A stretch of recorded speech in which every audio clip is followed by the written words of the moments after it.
Dentro da série Religiões,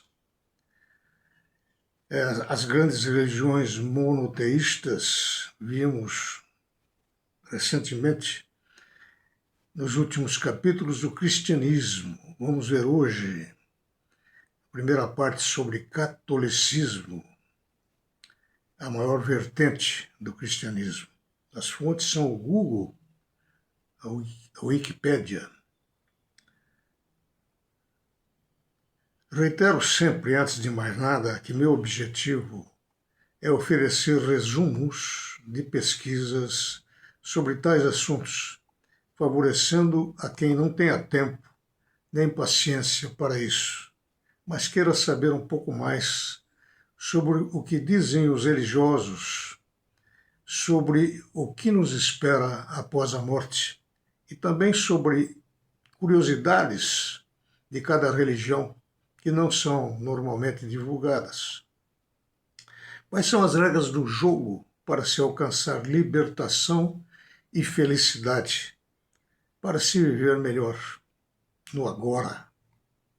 Procuro relatar com o máximo de respeito e fidelidade o que encontro nessas pesquisas, sujeito a equívocos, naturalmente. E como poderia ser diferente para quem tenha encontrado pacificação a tantas inquietações, poder manifestar intolerância, parcialidade ou preconceito contra qualquer religião? Para quem agradece tanto que recebeu nas experiências vividas, fé e crença se respeitam, não se discutem. Bem, estamos falando das grandes religiões monoteístas geradas por Abraão. Abordamos o judaísmo e o cristianismo na sua essência.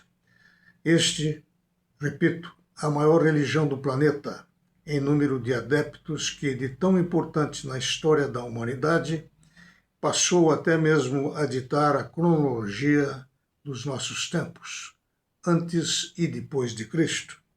E hoje abordaremos a sua maior vertente, o catolicismo, cujos fundamentos, práticas e doutrina devem ser conhecidas da maioria dos brasileiros. História e fundamentos. A origem do catolicismo se confunde com a do cristianismo. Ambos têm suas raízes nas práticas e debates ocorridos nas chamadas igrejas domésticas, nas eclesias, que se espalharam aos milhares por todo o Império Romano, e no concílio ecumênico composto pelos primeiros bispos de cada região. Oportuno nos parece, por isto, uma breve retrospectiva de como a religião foi oficializada como instituição imperial romana, para entender os reflexos disto em sua doutrina e teologia, que se mantém até os dias atuais.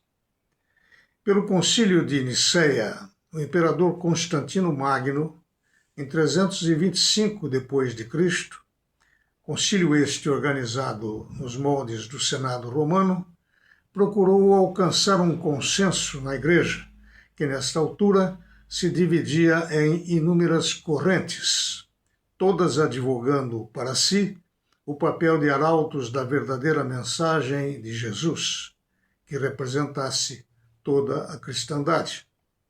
Constantino era imperador há poucos meses, quando resolveu promover a unidade da Igreja cristã, convocando um concílio geral dos bispos e chegando até mesmo a providenciar-lhes o transporte. O local foi Niceia. De 800, apenas 300 bispos compareceram. O bispo de Roma, por ser velho demais, mandou um representante. Entre esses bispos, alguns ainda traziam marcas de torturas do tempo das perseguições romanas dos imperadores anteriores. Constantino se aproximara do cristianismo por volta de 312 d.C., após a Batalha da Ponte Milvia, onde teria tido uma visão e atribuído sua vitória ao Deus cristão. Um ano depois, em 313 d.C., assinou com Licínio, imperador do Império Romano do Oriente, Naquela altura, o Império Romano era dividido em dois, um do Oriente e outro do Ocidente. Ambos assinaram o Edito de Milão, através do qual o cristianismo foi legalizado, encerrando-se as perseguições e garantindo liberdade religiosa no Império. Constantino, cujos conhecimentos teológicos sobre o cristianismo em formação eram rudimentares, alimentava ambições pessoais de poder, fortalecimento do seu governo e do próprio autoendeusamento. Via no cristianismo um instrumento de união do império, que tentava controlar. Achava que Deus lhe destinara uma missão especial dentro da igreja.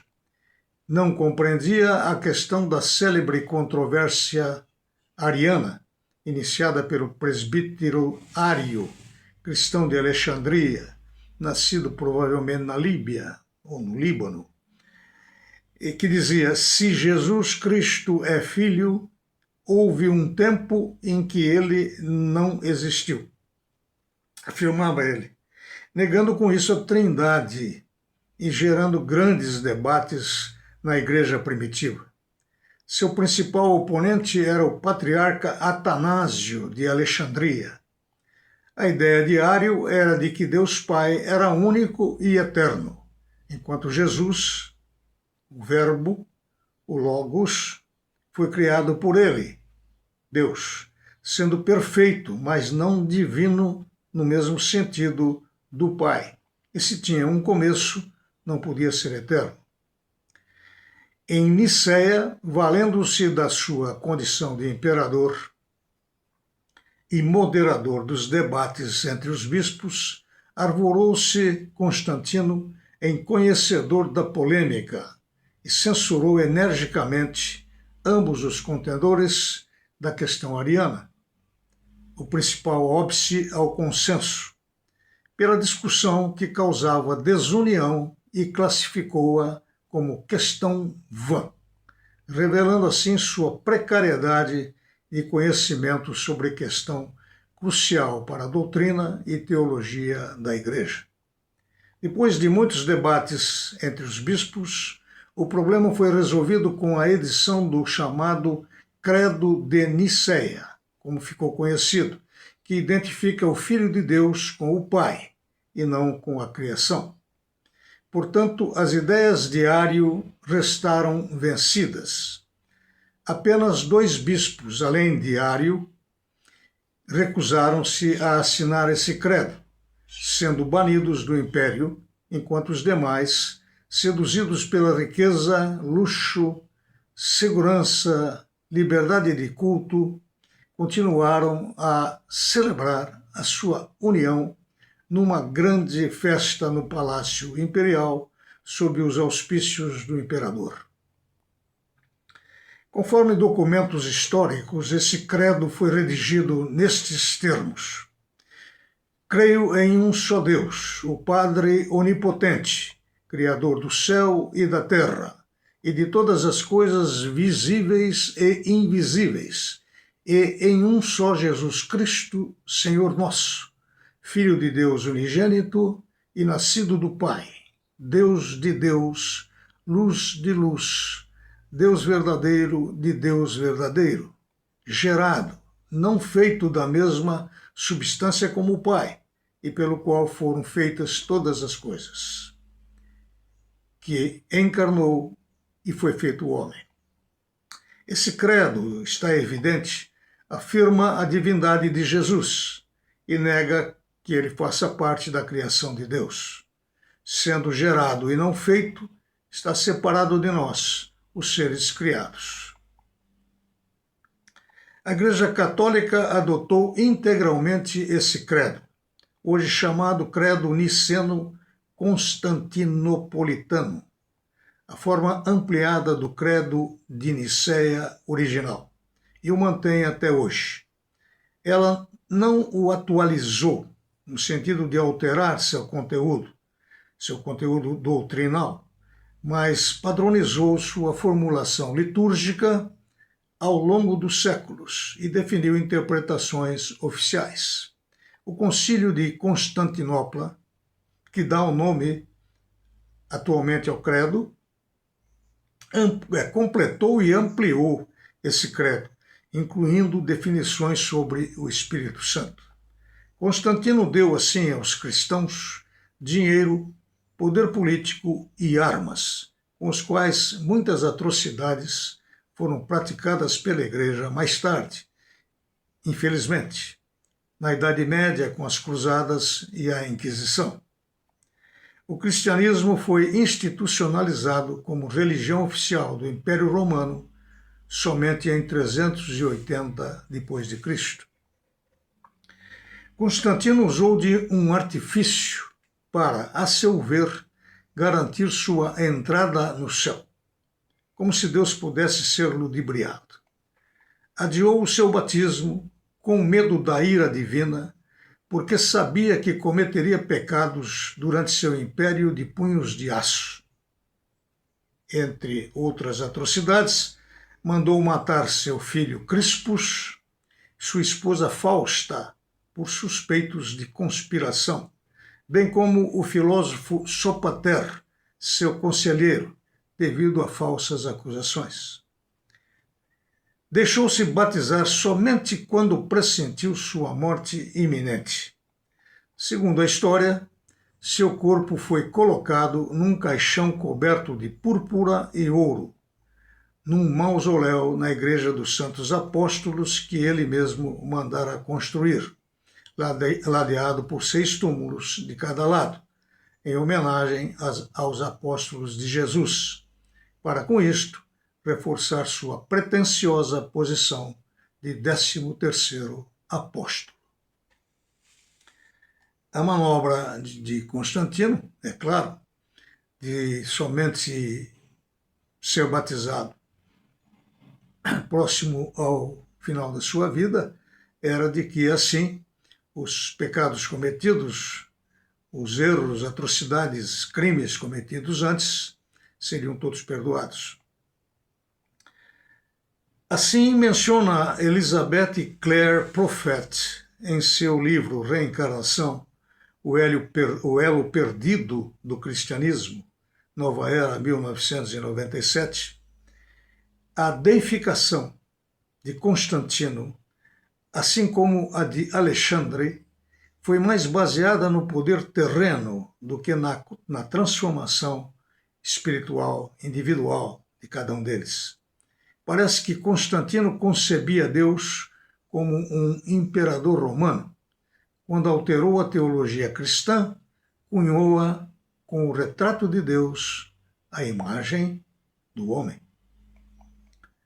Tenho lido muitas críticas àqueles 300 bispos do Concílio de Nicéia, por terem, segundo esses observadores, como que deslumbrados esses bispos pelas atrações materiais que lhes foram ofertadas por Constantino, se afastado da mensagem genuína do Cristo, que os cristãos primitivos cultuavam e que sempre exortou o homem a desapegar-se dos bens materiais, motivos de tantos erros e perdições. Concordo com isto, lembrando sempre o que disse Gandhi, quando convidado inúmeras vezes a se converter ao cristianismo. Concordo com o Cristo e seu Evangelho, o Sermão da Montanha principalmente, mas não posso aceitar o vosso cristianismo. Contudo, como já tivemos oportunidade de observar em outros episódios, os fatos da história, sejam religiosos ou não, devem ser analisados à luz do contexto social, político, econômico e cultural existentes quando foram perpetrados. A própria Igreja admite hoje que as Escrituras não podem ser analisadas de forma literal, ao pé da letra. Necessitamos, antes das críticas, tentar viajar para o passado, imaginar essas condições e somente após desenvolver qualquer julgamento. Até posso entender o alívio daqueles bispos ao se verem integrados ao império, prestigiados pelo seu governante máximo e livres da perseguição, sofrimento torturas de vários séculos. Uma grande vitória de Lúcifer, sim, é verdade. Mas, salvo raríssimas exceções, é o pecado de todos nós até os dias de hoje. Atire a primeira pedra, diria o mestre de Nazaré. E sabemos também que a evolução humana somente acontece com resistência. Os polos negativo e positivo por si só não geram eletricidade, que necessita de tensão, ou diferença de potencial elétrico para moverem os elétrons e isto provocar a eletricidade. Como avaliaríamos o bem se não houvesse o mal? Contudo, e isto é estatística, o legado que deixaram ao cristianismo esses bispos, Constantino, tem sido motivo de afastamento de muitos cristãos e a dificuldade de expansão do cristianismo para o Oriente, onde a cristicidade, o Cristo interno, e não o cristianismo externo, é mais cultuada. Daremos continuidade no próximo episódio.